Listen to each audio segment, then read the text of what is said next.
there's very limited substantive data with regards to nutritional interventions in the cognitive aging specific domain, simply because a lot of the jurisdictions out there, I can speak specifically to the United States, don't require a regulatory approval for there to be an intervention sold to market aimed at improving memory, since it's not treating a disease.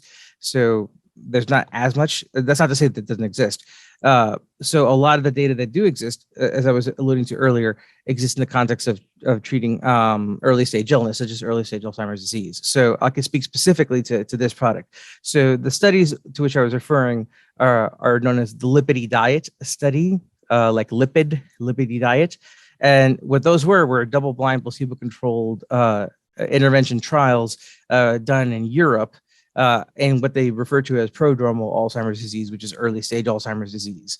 And again, it was the same type of intervention here, and that was done basically over the course of 2 years for the original design, and then later expanded to the 3 years. And that's where they found, especially after the 3 years, that they had significant changes compared to placebo, particularly decreased rates of atrophy compared to placebo, and improved cognitive scores compared to placebo. The thing that made me get the idea to do this work was that if you compared and looked specifically at the individuals that started off with a higher cognitive score to begin with, compared to the people that started off with a lower score to begin with, even though these were all considered mild cases, the ones that tended to do better in the end were the ones that started off with a higher score to begin with. So that's what really inspired the idea of here doing this kind of aging.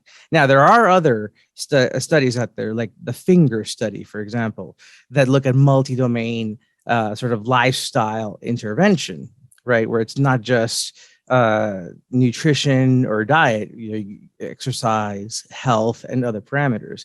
And frankly, I do think that that's going to be truly sort of the future, and what should be the focus from a healthcare intervention perspective, right? As a clinician myself, that's what I usually end up recommending to patients, especially those who come in with the diagnosis of Alzheimer's disease. You recommend what's FDA approved and all these other lifestyle interventions. What makes this population unique in terms of my study is that, again, these are pre-disease individuals, right? These are pre-diagnosis. So here we're trying to see if we can bring in the idea of something that they can do even before you get to that point. But nevertheless, multi-domain interventions can be done in individuals even before they get to that point. And lifestyle is something that we've been talking about in this country for a very long time. Like I said, even before, the American Heart Association has their own paradigms to sort of pathways to health, and basically every health organization here does. So it's sort of, this plays into those roles, but here we're just trying to see if these specific nutrients in this specific combination can potentially yield any specific cognitive benefits in this aging population that has not yet had a diagnosis of dementia or diagnosis of Alzheimer's disease. That will not necessarily be answered by this study, but the feasibility of assessing that will be set up by the data that will be laid out by this feasibility and preliminary study.